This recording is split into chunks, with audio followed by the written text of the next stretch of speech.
Hello, everyone, and welcome to week 10 of Exploring Divine Resonance. Our theme for today is take 2 of a process for mastery. I'm looking forward to exploring that with you as we get started. I want to welcome everyone here in the Zoom room, either live or on replay, as well as those of you who are participating in the live stream on YouTube or the replay on YouTube, and of course, via the podcast as well.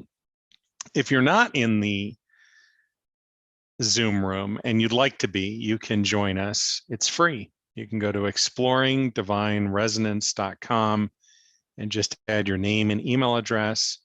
Make sure to give permission for me to email you, and then you'll get a login to my online learning platform, the Resonance Institute.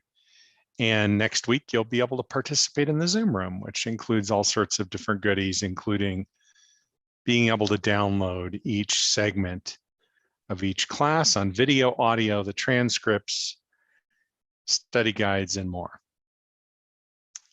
Before we do anything else, let's gather in our beautiful circles, shall we? Setting everything else aside, energetically, emotionally, physically, or otherwise.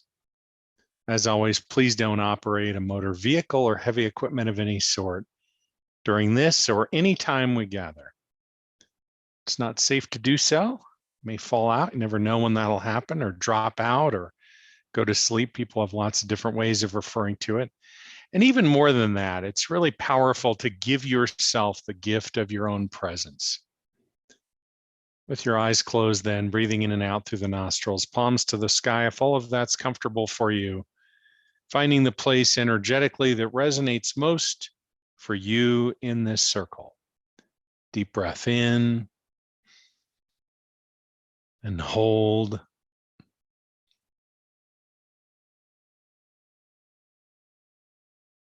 And as you begin releasing this breath now, letting go of everything that has come before in this day, all the way out to the count of 8.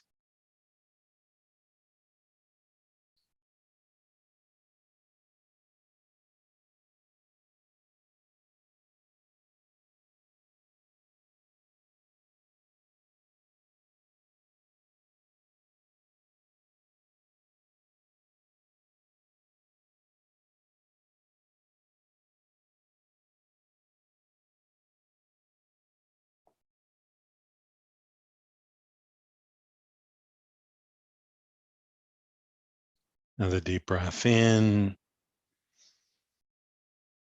and hold.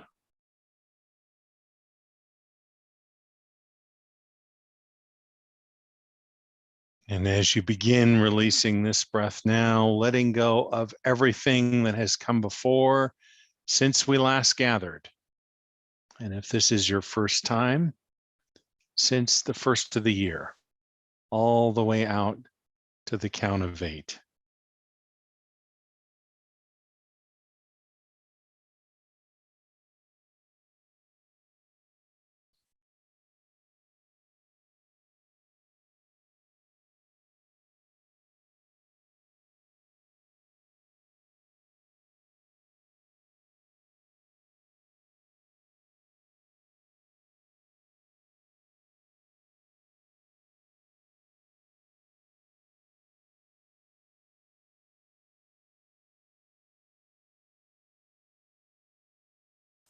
Another deep breath in and hold.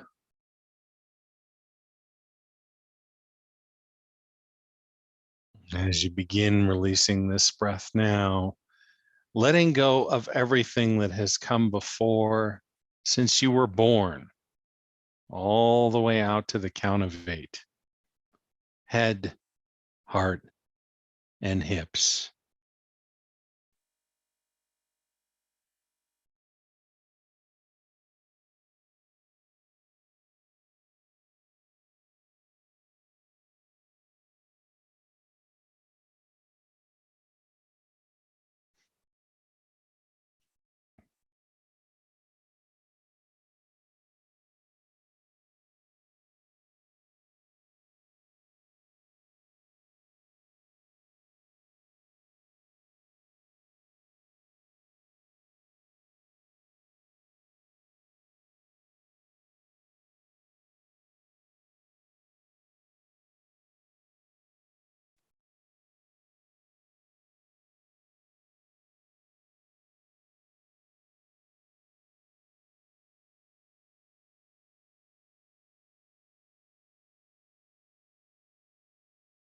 Have a deep breath in, hold,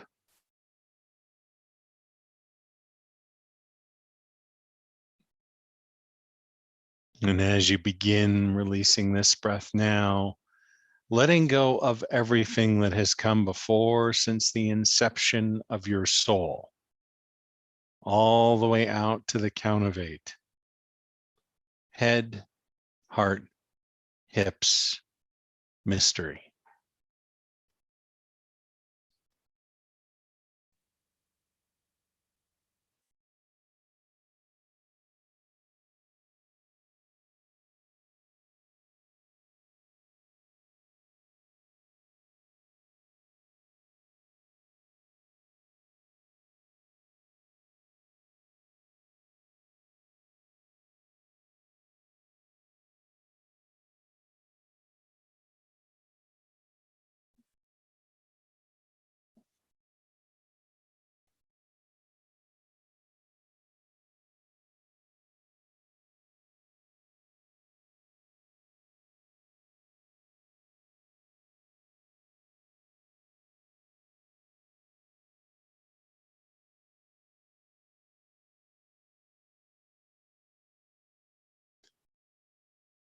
See the breath.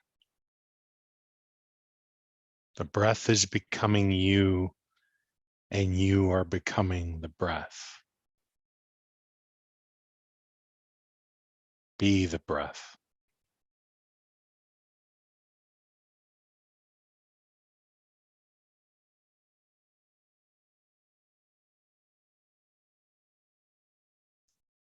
See how the planet, the breath of the planet, serves you and everyone and everything. With each breath, you are connected.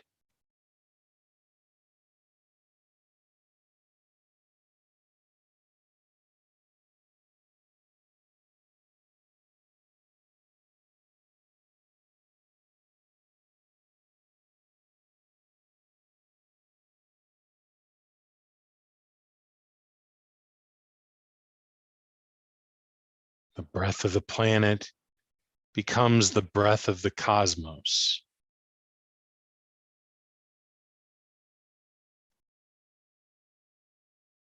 By your breath, you are connected, including to that energy that underwrites everything else. The divine, a light originating perhaps at a great distance, yet with each breath, it draws closer until eventually it is close enough that you can perceive the twin frequencies which together comprise the divine light, the frequency of perfect health and the frequency of the divine itself, intertwined such that there is no separating one from the other.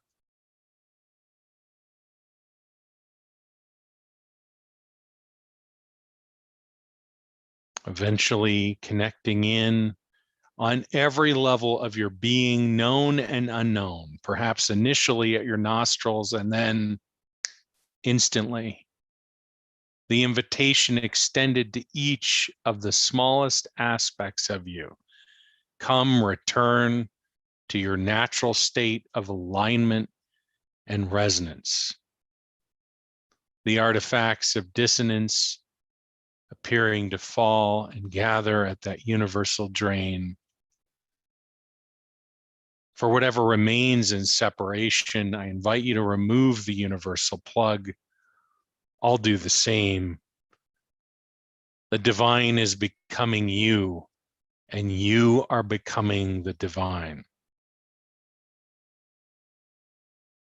And if you'd like to participate in the transmission, with your permission, let's begin.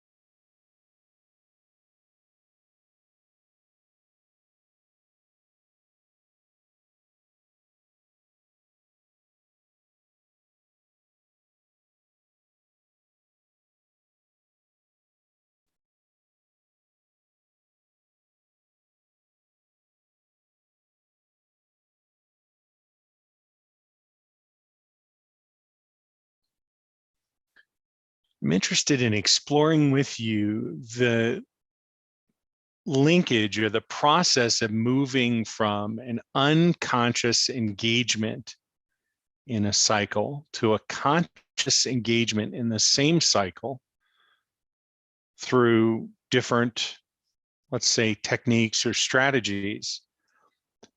And then I want to offer an illustration for how you can shift your focus in that cycle and break the cycle consciously and open into a completely different experience. We could call it an experience of divine resonance, an experience of wholeness, an experience of who you really are. These two kinds of dynamics, let's say, are divided between what we could call experiences in separation and an experience of wholeness. And if we look at the cycle in separation, it kind of looks like one of those diagrams that has 3 arrows with 3 different labels on it. I actually was hoping I'd be able to do some sketching with you today, but I couldn't get the external monitor to set up correctly. So we don't have the advantage of my sketching today, but I'll draw pictures next time it works. Maybe that'll be next week, maybe the week after. In any case, the 3 components in that circle are, first, being triggered. Something gets stirred up. And then the next arrow points to the label, let's call it reacting or responding or experiencing whatever is getting stirred up by being triggered. And then the next arrow points over to a label that we could call recovery. And then that arrow goes back to the beginning of the circle where we're getting triggered. And it's a circle just like that. This happens on so many different levels in our lives. And if it's unconscious, we're just going through that. We're not aware of what's happening. And if we become conscious of it, but we're addressing it in separation, we might begin to try to figure out, well, what is the cause of the trigger? Or how can I become, for example, more mindful of my reaction and my responses? And perhaps one of the first steps in that dynamic might be, I am not the thoughts or the feelings that I'm having, and so on. We don't need to go through all of those steps. I'm assuming everyone in the circle is familiar with them. And if you're not, we can talk about them during our 3rd segment together. We're in the 1st segment now. And I'll make it clear when it's time for us to have a conversation about that. And if you're in the Zoom circle, you can unmute or comment. If you're in the watching the YouTube simulcast, I'll have to respond to your comments outside of class because they don't come through to me here in the Zoom room. Okay, so there's a lot we can do there. It's not just about mindfulness, right? We could engage in, oh my gosh, what are the things that are causing me to be triggered? I need to understand them at a deeper level. I'm going to clear them. I'm going to do things to try to address them, et cetera, et cetera. You could just group all of that in together. But all of these things are happening in separation on this side of that line. And then if we move over to the other side of that line, there's an experience of wholeness that's available. And the thing that's a little confusing or frustrating about the dynamics that I'm describing is oftentimes we look at this dynamic, whether we label it this way or not. I think it's probably a fair way to at least recognize a process, an unconscious or a conscious process, but one that remains in separation. And as we engage with it, oftentimes we're thinking, I know many people are thinking, well, I want to have an experience of wholeness. I want to move over that line and have an experience of who I really am. And maybe that desire is being expressed as I'd like to have a mystical experience, or I'd like to have an experience of the divine within, or I would like to have an experience of my body being healed, or fill in the blank, right? All of these types of things, at least to my way of thinking about them, are artifacts or byproducts, natural aspects of the experience of wholeness. And they're fundamentally unachievable in separation, which is kind of an interesting detail to living life, especially because our dominant perspective as human beings, at least for the first significant part of our lives, is in separation. So how do we disrupt this and make this transition over? This is really this kind of process of mastery that I wanted to share with you today. And then we can go deeper into transmission. I'll drop language and we'll have some time in silence to explore and experience that together. It's something I think is always going on when we're sharing time together. And to some degree, I think it might be helpful to have at least a conscious awareness of it, to discuss it a little bit, share a little bit about it. And then in our third segment, we can certainly explore and dive deeper into it. The key to this transition is, what are we doing with the reaction, the response? So in this circular dynamic, the recovery phase is all about sort of a restoration of a good feeling. So, and there are lots of different strategies for how to restore a good feeling, but generally speaking, that restoration process, because it's happening in separation, just sort of sets us up to go round and round in this circle. In other words, the true source of what is being triggered never is addressed. And this is a little bit paradoxical or frustrating, because you might think, well, geez, I'm clearing all the stuff that could be the source of what is being triggered. But it's like saying, I'm on a beach and I'm going to clear some sand away, and all I ever do is find more sand, right? Maybe you can kind of imagine that for a moment, right? You're standing on a beach and you think, okay, there's all the sand, but at least I can see all the sand. And so I'm just going to start digging it up and getting rid of it. And all that shows up is more sand. In separation, all we discover are more artifacts of separation. It's an endless parade of things to be cleared, addressed, resolved, problems to be solved, right? But if we make this transition out of separation into an experience of wholeness, it's predicated on a couple of things, a couple of sort of springboards, one of which is this basic idea that what is being triggered isn't a problem per se. It's illuminating something meaningful, and that the response or the reaction phase of this circle could lead us somewhere different. We could do something different with that. Instead of trying to manage it or tamp it down or get rid of it, we allow it to consume us. We allow it to take us over. And if you're having a response right now, like, I don't want to be taken over by that, I understand. I don't think there are many people who would say in this part of the description, oh yeah, that's what I want. I want to be taken over by that mess. Who wants that? But hang with me for just a minute.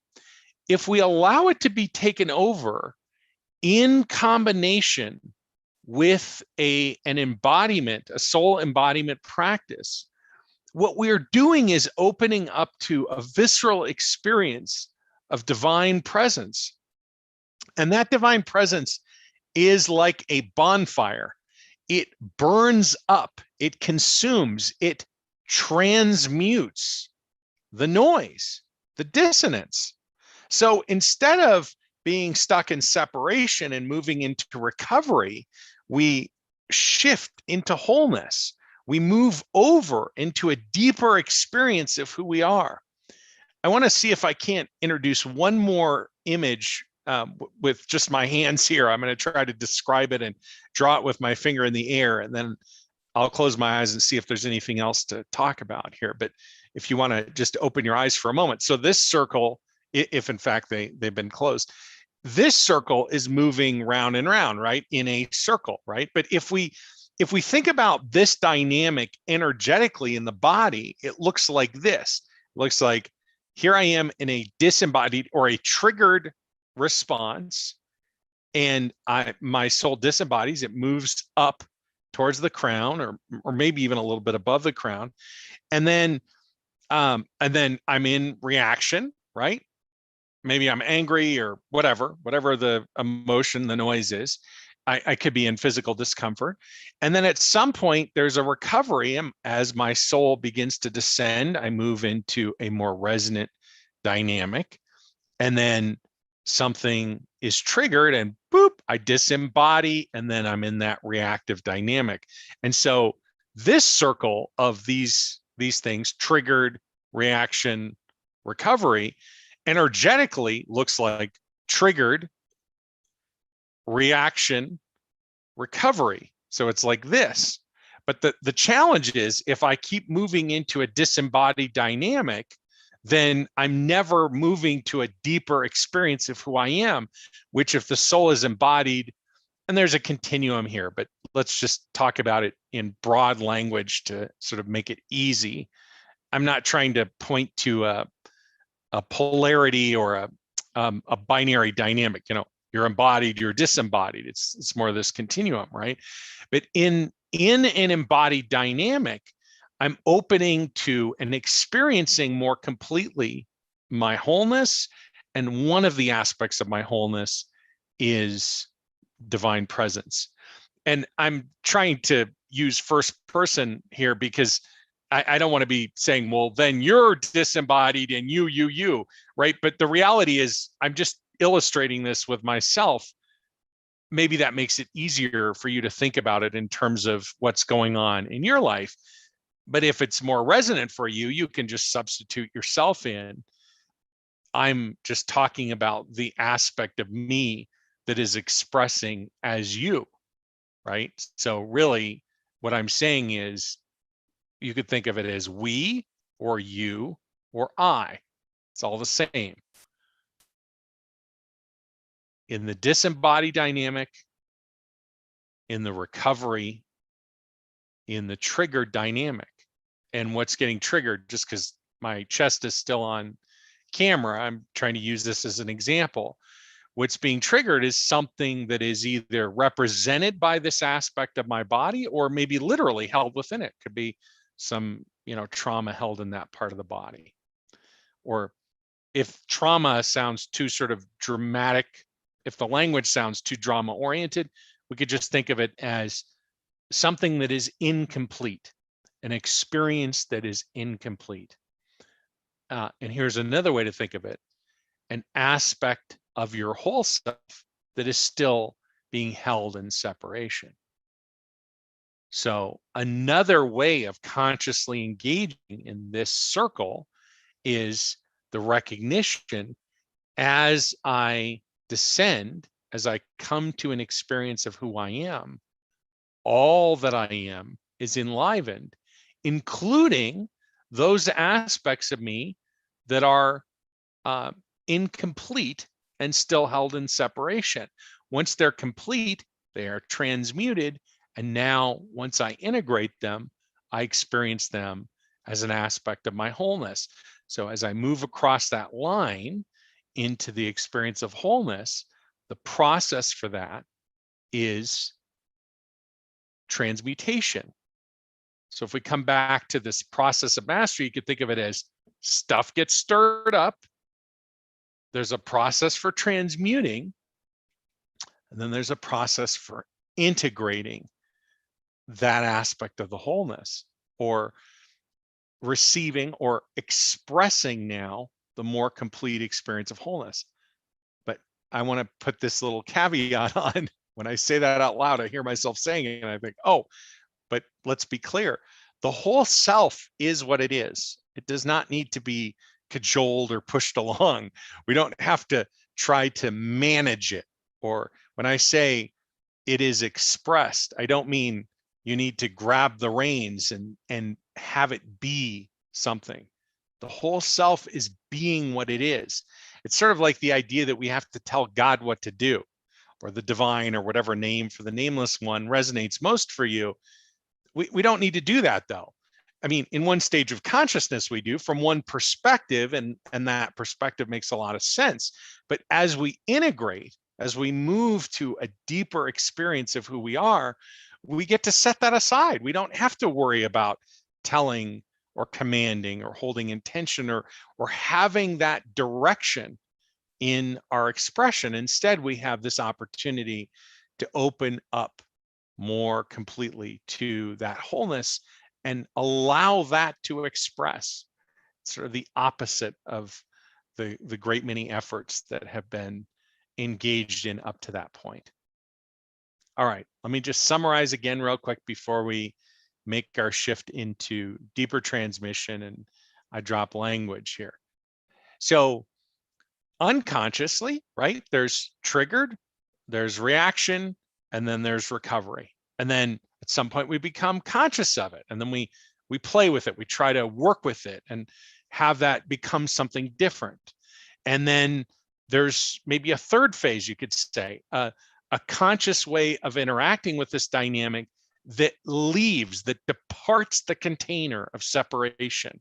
And in that departure, the key element of that departure is transmutation. It is feeling, or let's say this, the key element for the initial process of departing that dynamic is transmutation. Without transmutation, we're destined to circle round and round. With transmutation, we leave that dynamic, at least as relates to that trigger. There may be other things that are coming up. This is the other thing that I think is essential here to at least recognize in some way with language. It's compelling, let's say, to think of life as one and done. You know, there's the core wound, or there's this thing. And that's true. I believe that's true, and that resonates deeply with me. And the things that are getting triggered are, maybe there are many, many different expressions of the one thing, but given our wonderful complex nature, we don't tend to encounter the one thing one way, right? So many different things might get triggered. And so each one that comes forward, we have this opportunity to depart that circular dynamic in separation by transmuting whatever is showing up. And even if it feels like it's the same thing over and over again, what we begin discovering over time is there may be it may be a different aspect of the same thing, but something else is being more fully revealed. This is sort of the dynamic. The more we come into wholeness, the more the things that remain in separation become more pronounced, or at least appear to become more pronounced, more easily visible, become triggered, because as that experience of wholeness expands and grows, what remains behind, held in separation, the things we try to control, become more amplified, et cetera, et cetera. Let me just see if there's anything else coming up to give voice to.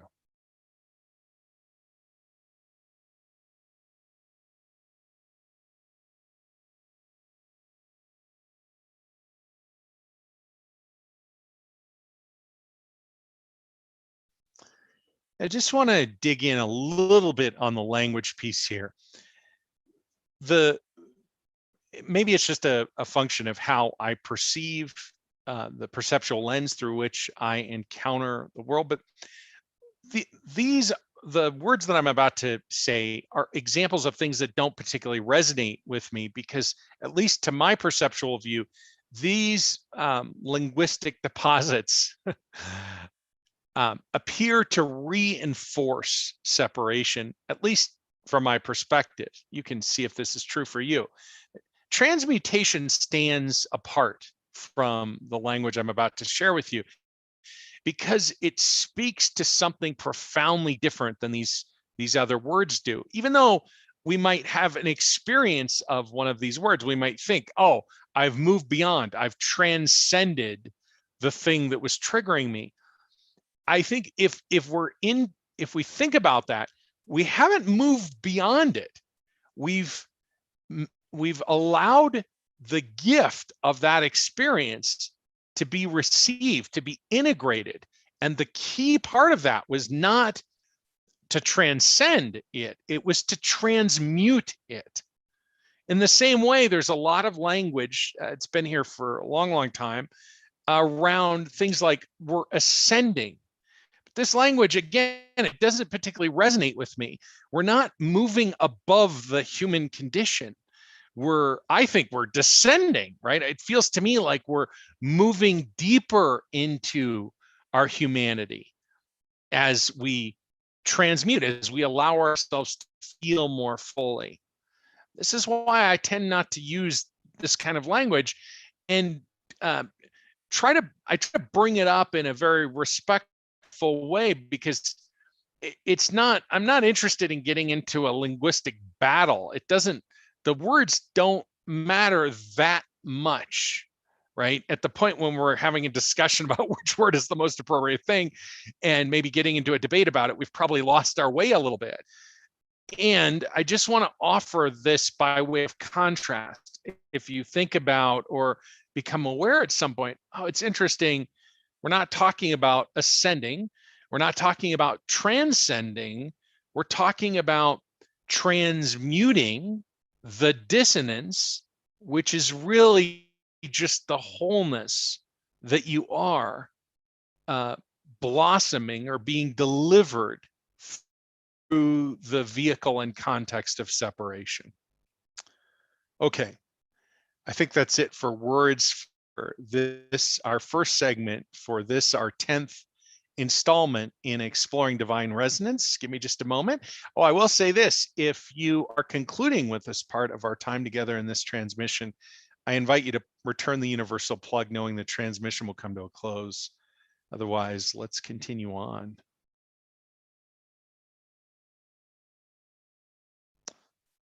Opening into deeper transmission, I'm affirming the plug has been pulled. We have begun. Dropping language now, which might be supported or helped along experientially by a couple of breaths to drop below the waves and the meaning of words to a depth where language no longer has meaning, and what is saturated experientially or coming in and saturating is divine resonance by whatever name. Deep breath in and hold.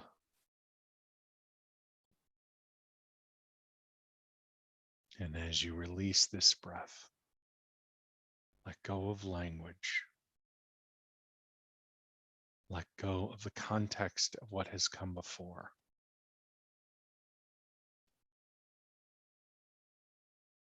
And sink deeper.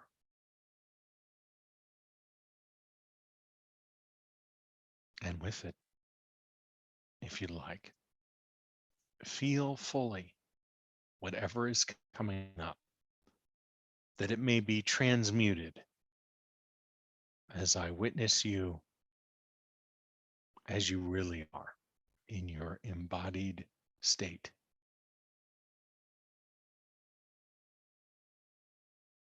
The river is flowing.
Beautiful.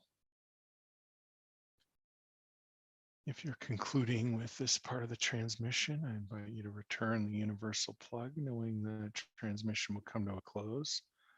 Otherwise, let's continue on with our interactive time, Q&A, reflections, and integration.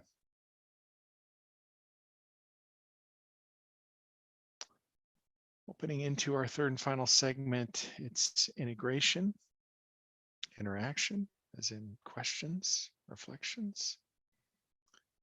It's self-appointed if this is your first time in the Zoom circle, and if you're on the YouTube simulcast and you'd like to be in the Zoom circle, you can always join us by going to exploringdivineresonance.com and add your name and email address. You'll get a login to my online learning platform, the Resonance Institute, and be able to join. I suppose you could go do it right now and you'll get the link immediately. You could jump in right now if you like. And for those in the circle, if this is your first time, it's self-appointed. You unmute. And if you've been here before, you know that. So when you have something to ask about or reflect on, just unmute yourself and start sharing. Glad you're here.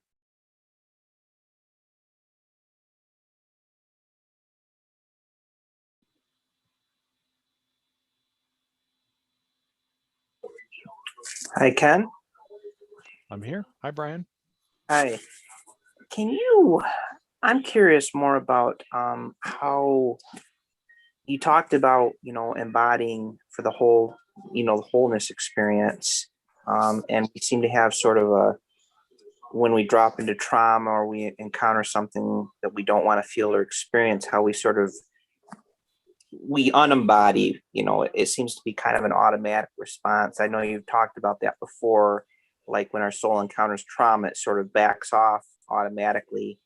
Is there a way to, is it just a practice of presence? How do we, keep more embodied to keep that sort of from happening, without getting caught in the whole separation thing, Sure. Because I noticed while I was during the transmission that my mind kept wandering, and every time I felt sensations in my body, my mind would just automatically start wandering. I kept having to try to bring it back, it's sort of a struggle. So I wonder if maybe you could speak more about that. Sure. Yeah, there's a bit of a progression here. I can talk to it or speak to it directly and then point to some resources to support the implementation of what I'm sharing with you, Brian. So, my recommendation is to get involved with an embodiment practice on a regular basis, a couple times a day, maybe 3 times a day. And there are a number of, we're engaged in a form of an embodiment practice every time we're in transmission together, but there are sort of more formalized practices that I share through a couple of different programs. Igniting Resonance has a section on embodiment, and Amplifying Resonance has a very focused series of embodiment practices. And some people will talk about a spiritual practice like, it's something to learn, something to implement, and so on. When I'm talking about an embodiment practice, if I'm the one who's supporting you in that practice, I just mean turn on an audio of an embodiment practice and listen to it, participate with it, go with it wherever it takes you. If you think about it as a practice that is supporting you in many, many different things, I think that might be helpful and allow you to start to disengage a little bit with trying to manage what's going on.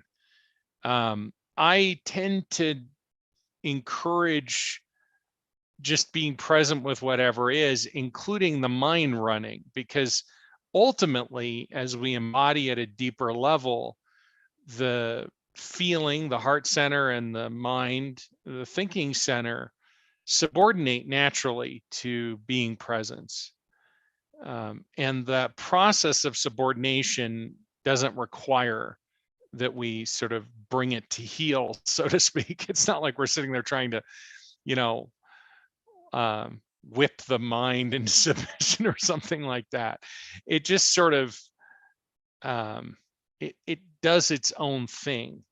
So if you take sort of a holistic approach in whatever way you engage, you know, whether you're utilizing resources from this circle, you know, obviously you're part of the Zoom circle, you can download any transmission, you can utilize it for your personal private use anytime you want, stick it on your phone, you know, and just, I encourage you not to do it while you're driving and so on, but beyond that, you know, engage with it on a regular basis. And if you shift it from sort of a reactive dynamic, that is, oops, I'm being triggered and I've got space to do this now, so I'll do this embodiment practice too. I'm going to do this, you know, in the morning in conjunction with meditating, midday, and in the evening as I close the day. Over time, all sorts of different things are going to be taking place. I mean, there's a concurrent dynamic unfolding that's much more rich and complex than anything I could begin to give voice to. I don't mean just in a few minutes here. I mean, even if we were going to form a small group and focus on embodiment, and we're going to plan on being together for 6 months, we still couldn't begin to talk about all the things that are going on, but we sure could begin to experience them at a deeper level. Is that resonating, Brian? Yes, that makes sense. I just wanted to understand the embodying more. I know also what you'd said about, you know, letting the thoughts run. I guess my thing is not running with them. I've sort of, as I've gotten deeper into this, there's been a few, I don't want to say spontaneous, but a few occurrences where the thoughts have occurred in the background as more of a murmur, like a, you know, noise that I can tune into now and then, as opposed to just running wild with them. That's, I guess, where I need to sort of differentiate there, you know, because it's so easy to get caught up. That makes perfect sense. Yeah, and you know, whether it's here in this circle with these resources or in these others, really one of the most effective ways to do that is through Resonance Institute membership. I think what you'll discover is embodiment becomes part of an overall practice. Initially, it's a practice in and of itself. And eventually there's this opportunity to integrate all 6 practices of spiritual mastery. So soul embodiment, calling power home, piercing separation, the visceral practice of wholeness, which I call beneath the sand, surrender, and integration. Those are the 6. When those 6 become a sort of a singular dynamic, and then that sort of, I guess, evolve is a great way to think of it. As that evolves and becomes your experience. So this is where we get into some of the sort of interesting dynamic around, you know, I'm teaching this, I'm facilitating this, here are these practices, but the practices are really there to open the experience. And then at some point they melt away or they evolve into, you know, whatever it is for you, not beneath the sand per se, or even a consolidated practice. And that then even opens up into a deeper experience of divine presence, and which naturally opens up into an exploration of one's gifts and so on. I mean, there's really this sort of vertical dynamic and then this horizontal dynamic as we step into wholeness in many, many different facets and aspects of our lives. Yeah, that makes sense. Sort of, you know, as you practice anything spiritually, it kind of, I don't want to say takes on a life of its own, but I guess in many ways does. You know, it kind of takes you where you need to go. Without a doubt.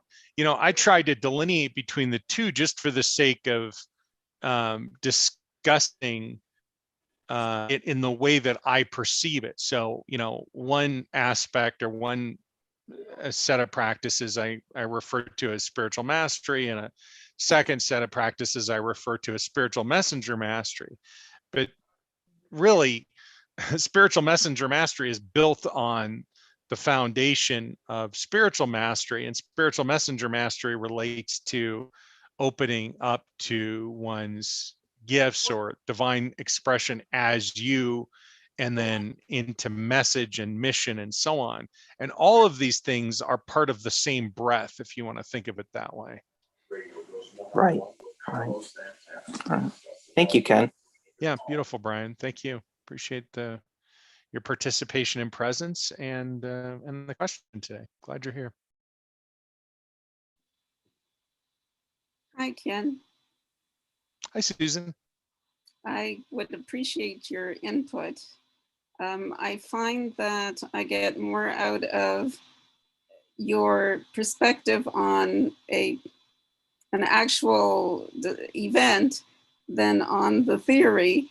Right. So that makes sense. So I would like to describe what has come up for me and then see what you have to comment about it. Beautiful. So without going into like nitty gritty detail, I have spent the past 3 days dealing with the phone company. And it was a lot of frustration. I asked for something to be done. The first person said, oh yes, give it 24, 48 hours, it'll be done. And sure enough, I come back for 24, 48 hours later, and part of it's done, but not all of it. And so today I called again, and I was told, try a different department. And I called a different department, and the first one hung up on me, like when in the process of looking up the information, they hung up on me. So I call again. Sure. And the second one tells me, no, you've got the wrong department. That's the other department. And I call the other department, and they're saying, oh no, it can't be done. They didn't do it properly, and it's too late. So at this point, I'm extremely frustrated. I'm feeling angry. And I said to myself, okay, we're not separate here. How do I process this without getting into me, them, dynamic? Right. And the next thing that happened was I burst into tears because I recognized that this was another case of my feeling of I'm not being heard, and so on. So I'm going, okay, what do I want out of this? And I said to myself, I am not letting this go. I am going to accept that I may not get what I want, that it may just not happen, but I am going to I'm going to push myself. I'm going to push this further, and I'm going to see if I can work with, as opposed to feel like I'm being worked against. So I called again. And I said, this time I want to speak to the supervisor. And again, they said, why? And I said, because I've called 5 times and it has not been resolved. And the funny thing was, as soon as I let go of it's me, them, and so on, the person on the other end of the line was very cooperative. And the funny thing was, the previous person had said, oh no, it can't be done. And I hung up, and it took me a minute to go, well, wait a minute, why can't it be done? Why can't, it be done this way? So I get on the phone and speak to this new person, and they say, oh, but you can blah, blah, blah, which was exactly what I had thought of. So, but I said, but I want to speak to a manager, because I want somebody now to call me back and let me know that it's actually been done. And so she did, and she took my email, and she said, I can't give you the name and number of which manager, because we have more than one. I don't know which one is going to deal with this. But the next thing I knew, the manager called me within the hour, and she says, I'm going to do this for you. And she says, and I will call you back. I said, when? She says, oh, it should be done in an hour. I'm going, really? And she called me back in an hour, and she says, I'm staying on the line, and you test it and make sure it's what it's supposed to be. And it was done. So that was the situation. Now, while we were in transmission while we were in silence, I had this aha moment where what came to my mind was, I want to make other people behave differently so that I can be myself. Right. Right. And the thing is, you're often saying, it like, I forget your wording, but the concept is, it's not about thinking about it. Like the mind can go into a do loop about why is this happening and so on and so on. But the thing is, stuff does come into the mind. I do get Sure. oh. Okay, so what reflection can I offer you? What perspective are you interested in beyond the perspective you have for yourself already? Well, the thing is, I don't have a clear understanding of integration, because my mind still gets in there. So is that the sort of thing you're talking about? Well, it could be. I mean, one of the things to realize is that none of the situations in life that we encounter are, they're not little light switches, right? We're not, going along the wall and, 80% integrated, And why those circuits not? are thrown, and then situations that fit under these circuits, well, that's all integrated. And then that stuff, it looks like blah, blah, blah, and the mind or thinking is last or doesn't happen. That's not really, at least let me say this, that's not my experience. So for whatever that's worth, in terms of, a process of coming to a more integrated experience, it seems to me that you are illustrating a difference between a disempowered experience and an empowered experience. And that's beautiful. And there's a recognition, or at least I'm having a recognition, there's an invitation to recognize that what has integrated here and what more could be integrated, right? And in that continuum, at least to the way I perceive it, I can see that what integrated here was this dynamic of you versus them, right? So you're not in a struggle. There could be a collaborative dynamic, which another way of saying that would be a co-creative dynamic, right? It's a very sort of stage 2 way of looking at that. And I'm not saying stage 2 like that's a problem, okay, just to be clear. And then there's also this thing that I'm seeing that you illustrate, which is the shifts are in consciousness, right? And so one way that you experienced that was that you went through a transformation. You had a different way of perceiving that. And your perceptions were happening at the level of feeling and thinking, and that's great, right? That's fine. That's part of life. So there's nothing wrong with that. And your thinking and feeling changed between the first set of dynamics and the most recent set, right? I mean, you basically said, let's figure out if we can figure out how to, or let's see if I can figure out how to do this, or maybe they'll cooperate or be able to do this in a way that I would like to have this done. Beautiful. So if we want to continue with that, is that of interest to you, or should we leave it there? No, please go further. So where do you go? So another level of integration, and I mean, we can use this example because it's, I get that it wasn't innocuous earlier, but relatively speaking, it's an innocuous dynamic, right? So yes. If you look at it, you could say, okay, I had this disempowered experience. I had this empowered experience. Now, what other experience could there be? And, you could have, and maybe this is exactly what happened. This is certainly not a corrective suggestion that I'm making at all. Just another aspect of this would be to realize, okay, it's not me versus them. We're all on the same team, or they can help me accomplish, right? But then we are all being aspects of divine expression. right? But that also involves now some letting go of control. Because if we're being aspects of divine expression, I don't actually know if what I want is what God wants. So I don't know, but I'm open to exploring that. But my posture with regard to interactions is different.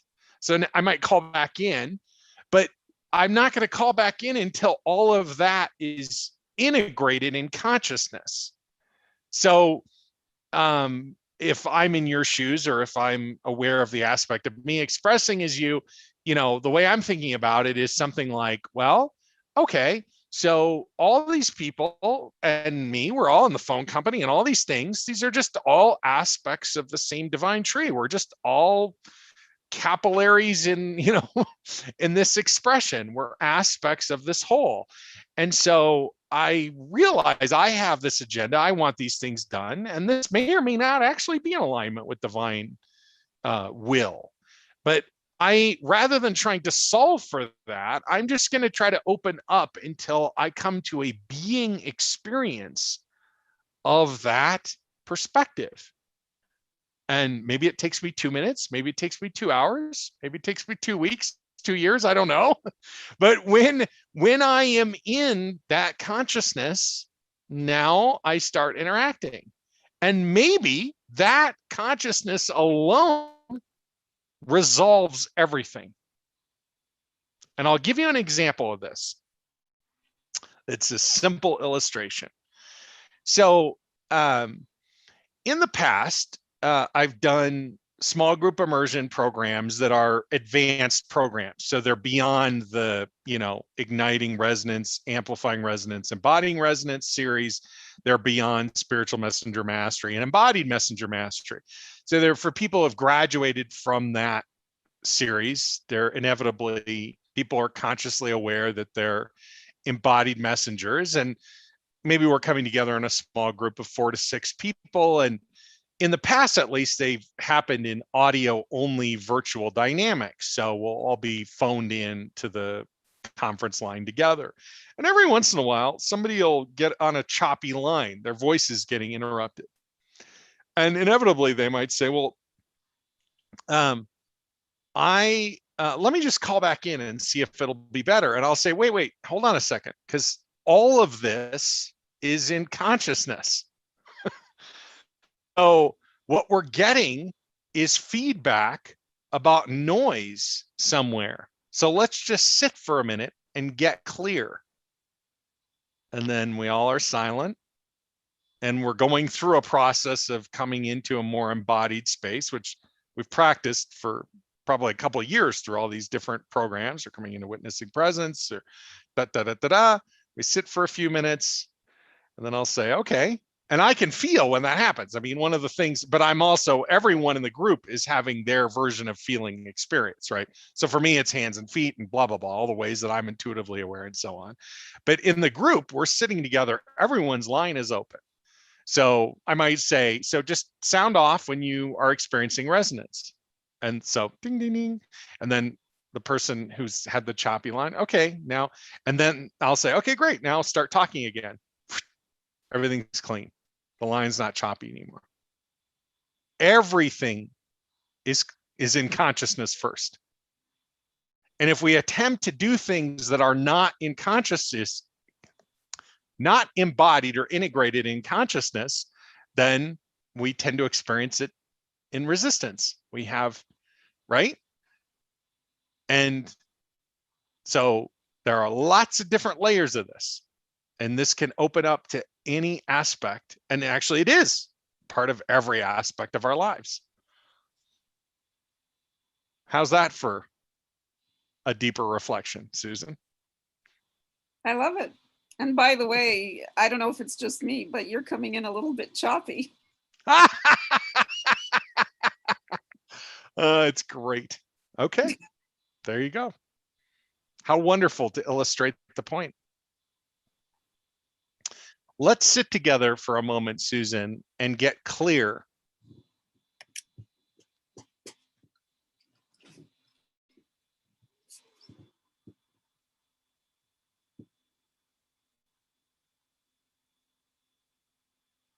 Okay.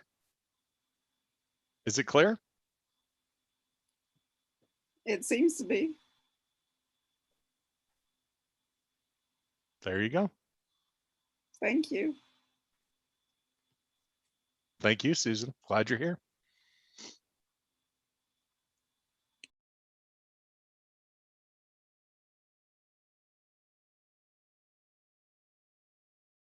I'll share one more thing. If you're ready, if you've got something coming up, just unmute your line.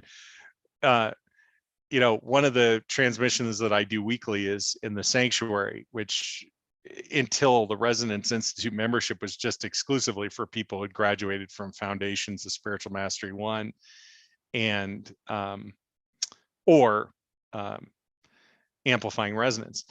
And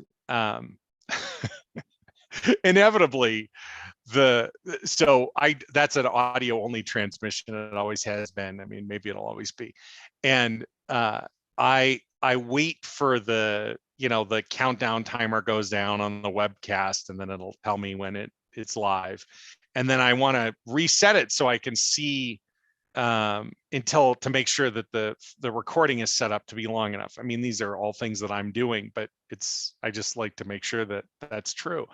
And inevitably, if I'm in an unsurrendered place, the dashboard on the webcast won't reset to tell me until I surrender. And because I'll have my line open and people will be on the line before the official start, many, many times over the years, I'll be heard laughing and giggling about needing to surrender if I forget to mute my line and have these comments to myself. And then I'll go through a process of surrender, and then instantly thing resets. I can see what I need and I can hit record. It comes up over and over and over again in our lives in so many different ways. And what a beautiful reminder it is. All in consciousness first.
I can think of so many examples that are just flooding in here. Conversation after conversation after conversation. They tend to be with spiritual messengers. I mean, I think we're all spiritual messengers. People who are consciously aware, I am a messenger, I'm pursuing, or this is how I focus my life, and so on. Emails come in with regular, I'm thinking one, sometime in the last number of months, maybe 6 months ago or something. A messenger wrote in and said, I have this extraordinary personal experience, and I've really felt called to share this. And so I have done this, this, and this, and I don't understand. Why is nobody showing up? Why is nobody participating? I know this stuff works because this is how I, fill in the blank, recovered from cancer, turned my life around, etc. And I really think that I'm being guided to go out and share it. And when that question comes in, this is what I hear.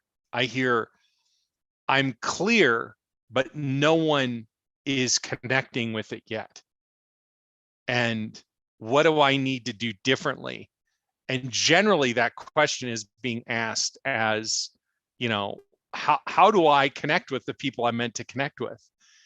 And the answer from my perspective doesn't have anything to do with messaging or really anything other than embodiment. It's all about soul embodiment. When you are embodied, the transmission tower of divine presence, which has been spreading out your message for all these decades, when you're embodied, now your community, the people you're meant to serve, the people who are supposed to get your book or be part of your group or whatever, your program, they all of a sudden they're able to connect that to you. Oh, you're the source of that message. You're the one I'm supposed to be connecting with. But if you're not embodied, it doesn't really matter what you do. You can jump up and down and dance and do all sorts of stuff, and it's just not going to happen. But once you're embodied, it takes off. Well, lots of messengers get confused about that. They think, I'm stepping into this unknown. I'm doing this unknown. I'm doing this unknown, but I'm going to revert back to control as a way of making this stuff happen. And all that does is create an even deeper disconnect because of the different forms of leadership that are available to us. A type 1 leader, stage 1, type 2, stage 2, type 3, stage 3, right? Type 4, stage 4. So what we have is we're naturally being drawn and called into a type 3 or type 4 leader, expressing what I call embodied spiritual leadership. But in separation on this side of the equation, back to what we were talking about at the beginning, there's this thought that, the reason these things are happening, or the way to make them happen, is if I connect, if I do this thing, or if I refine myself. The refinement is just about embodying. It's just about opening up and being the embodied expression of divinity that you are. That's all that there is to do. And that is entirely an internal dynamic, entirely internal. A bit into the messenger mastery end of the scale here, but it's the thing that was showing up as we're sitting in silence. Wanted to give voice to it.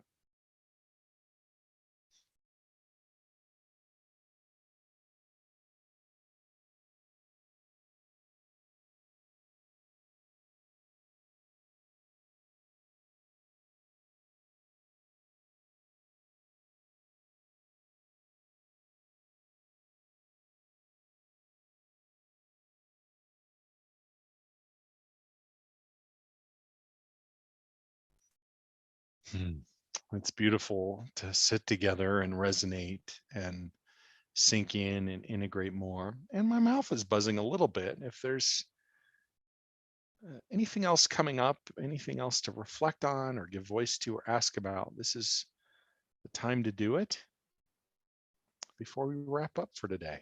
I'm happy to stay engaged in the conversation if there is one to have with words. Otherwise, we'll close out in silence here. Oops, I sounds can. like Brian again. Hey, Brian. Yeah, I'm sorry. No one else was kind of stepping forward, so I figured I'd take the opportunity. Don't apologize. It's your conversation with Susan about what you'd mentioned about being unintegrated. It caught my interest was what you'd stated about if we try to take an action from that, about resistance and the problems we encounter when we try to, rather than become embodied and integrated, when we try to take action from that unintegrated, unembodied place, the things that happen to us. I wonder if maybe you could speak a little bit more about that. Sure. Yeah. Listen, I wish this other monitor. See, there's an example. In consciousness, Brian, if I were in a more embodied state, the monitor would work. I just didn't spend enough time in consciousness on it. But listen, here's the image I want to give you, okay? So this is just another metaphorical representation of embodiment.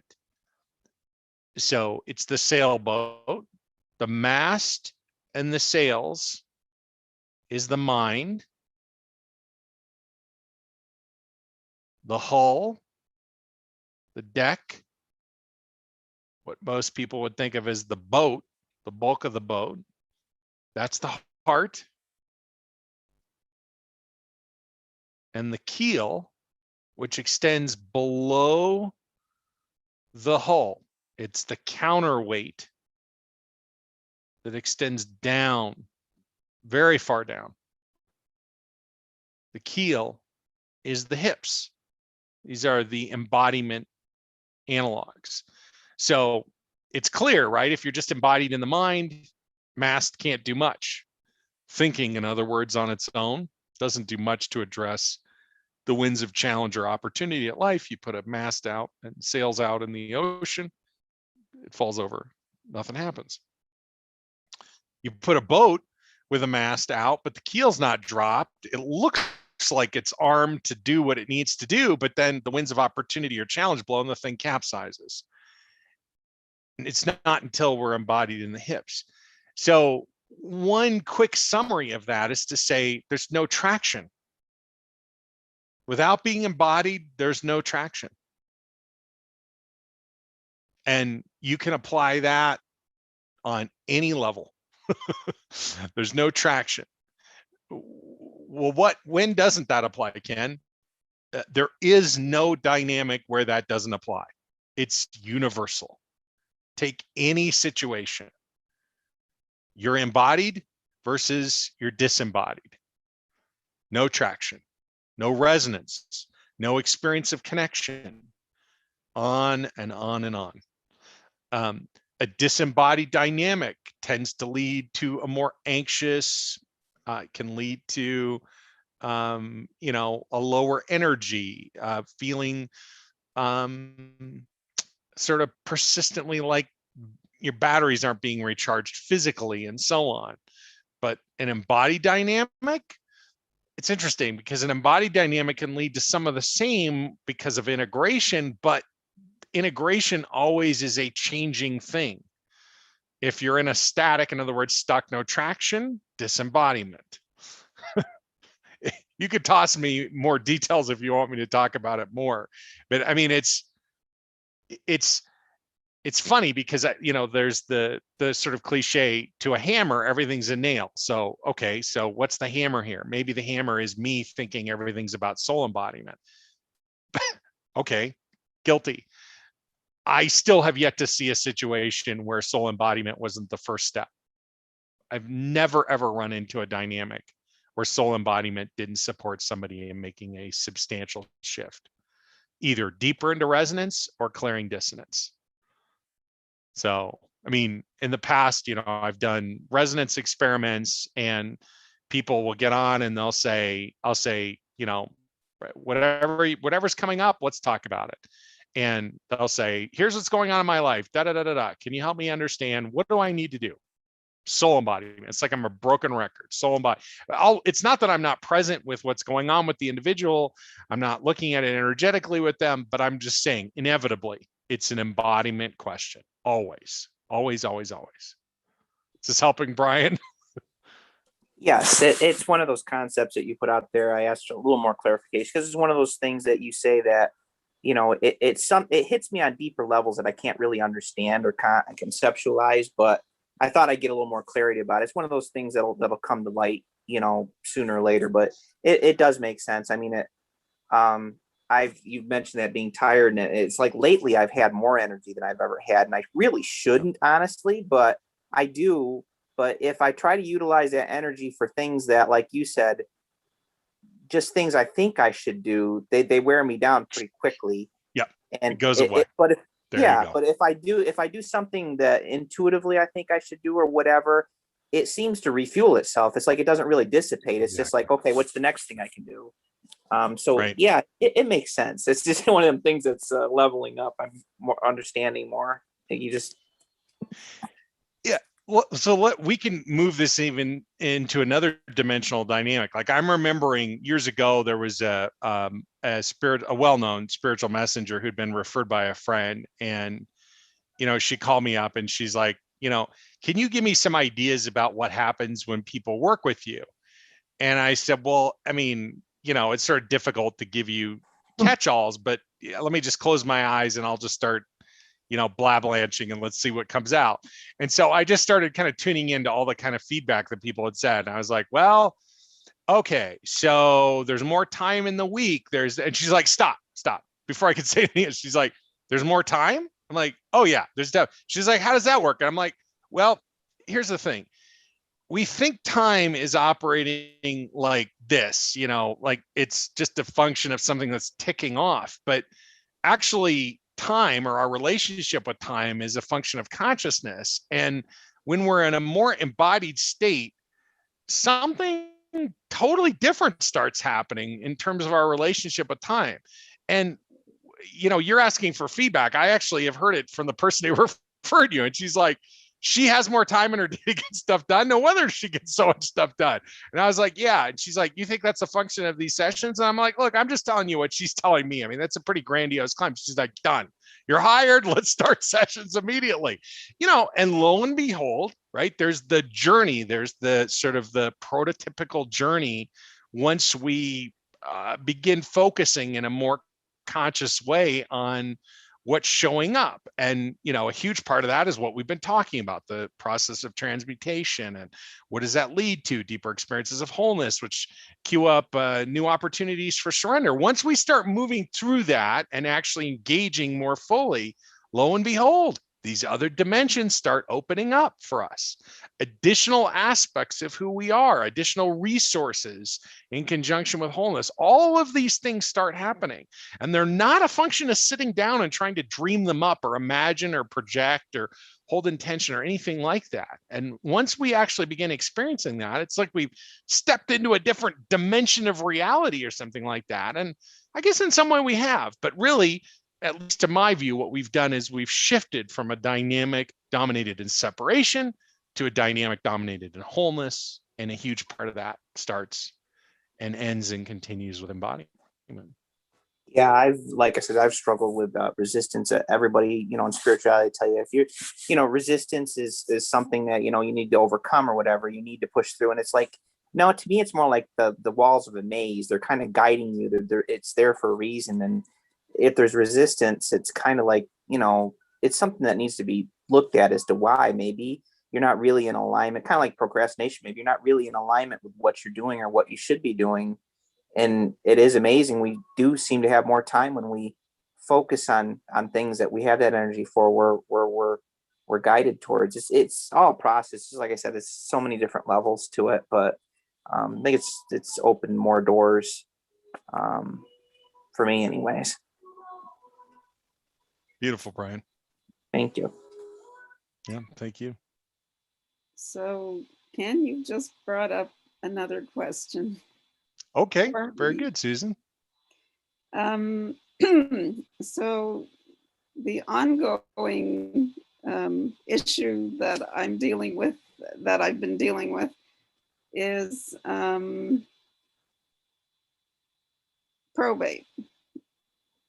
My mother died March of 2020, and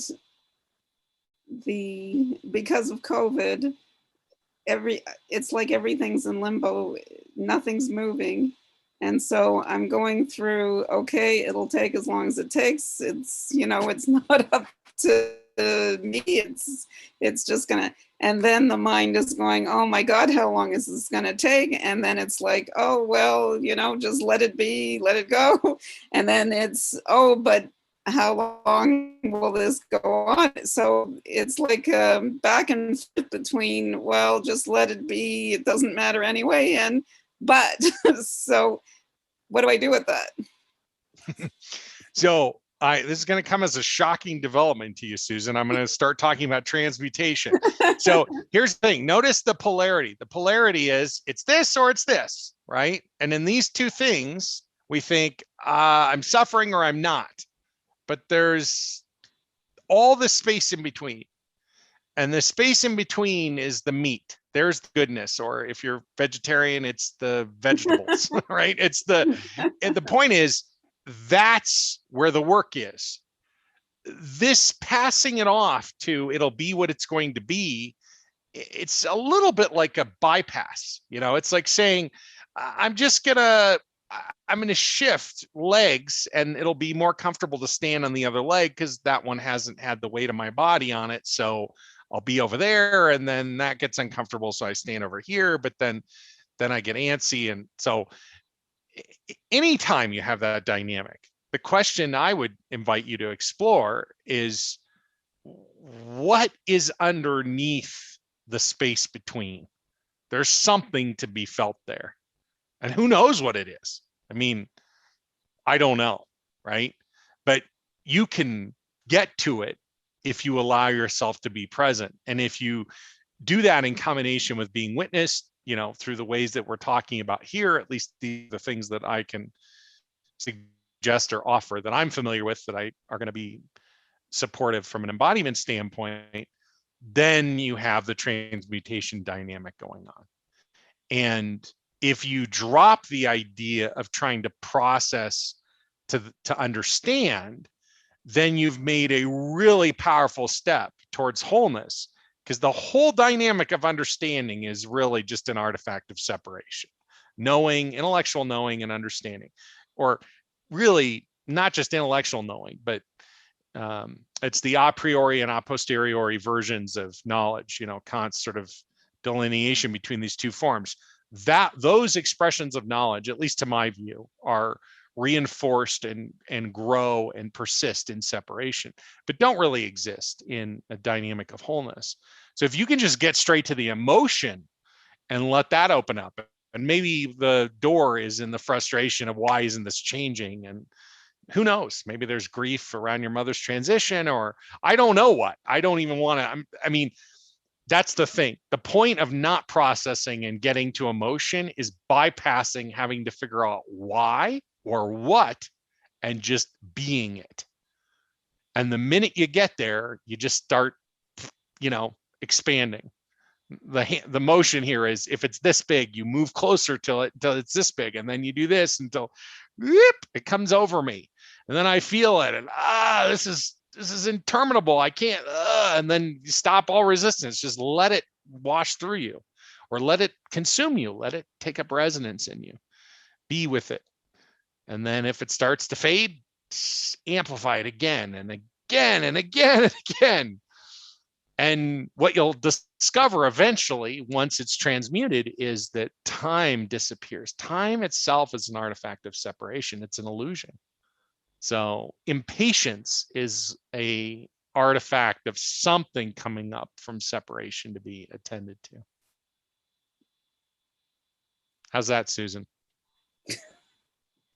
It's thrilling, isn't it? It's thrilling and inspiring. You think, oh, that's new information, Ken. Great. You've told me something you had never told me before.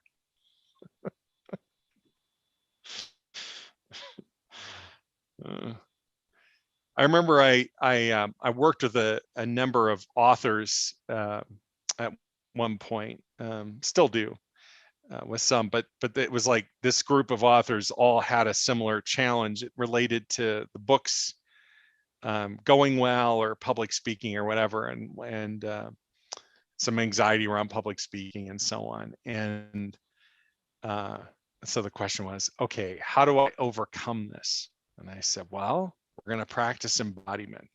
And then they said, and then what? And I said, then you're going to feel.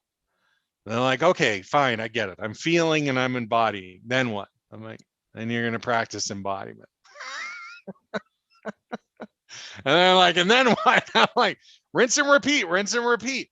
They're like, how the heck does that make a difference? I'm like, listen, when you're in an embodied position and you're on stage in that posture and you're talking to an audience, where is that message coming from? That question alone will cause a lot of people to drop out. It's not coming from your mind. It's not coming from your heart. It's divine being expression.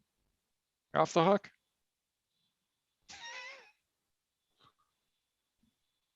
There's no anxiety. There's nothing. You're just being. And I don't mean that anxiety isn't valid. I'm just saying, in the being state, you're not anxious. No one is. Well, in that case, I know I'm not there, because I do have difficulty speaking up. And whenever I unmute, there is some anxiety. Great. So there's a little disembodiment going on, and here's an opportunity to attend to it. Wonderful. Thanks for sharing and being vulnerable and bringing it into the group. You could substitute anything into these dynamics. Anxiety, impatience, anything. Over and over again. There it is. Separate self, silver platter. Here it is. And if we start to recognize that, then we have a chance to celebrate it. Instead of being triggered and thinking, we think, oh, I'm triggered, and here comes another silver platter on this conveyor belt of, my separate self is delivering. Hallelujah. Let's see, what do I do? It's complicated. Oh yeah, I feel and embody. That's it. Feel and embody, feel and embody. And when it's transmuted, what remains? The peace of God. That's it. It's beautiful.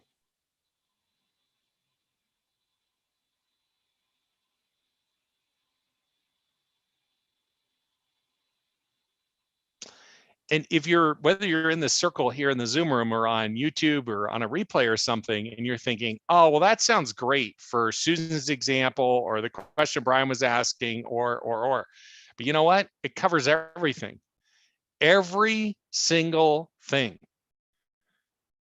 This is a really powerful entry point for attending to stuff that is getting stirred up. If you try to address it, contain it, dismiss it, whatever, it's just going to stick around. And over time, it'll be amplified. But if you allow yourself to be present and transmute, boom, you're off to the races. And as I shared from my heart earlier today, one of the keys is to recognize this is an aspect of me. This is mine. I've had a response, something got triggered. It's mine. I'm going to own it.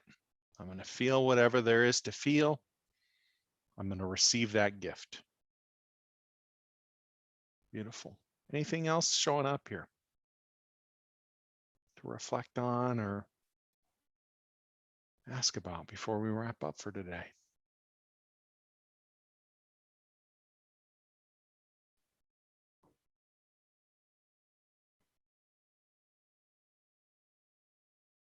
Okay. Deep breath in. Hold.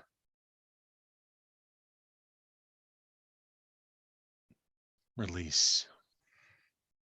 Out to the count of 8.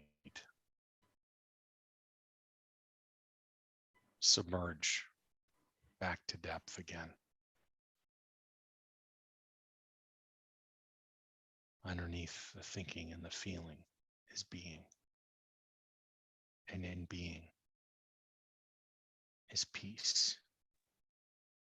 The peace of God is love. The divine's unconditional love for you, just as you are. And so much more.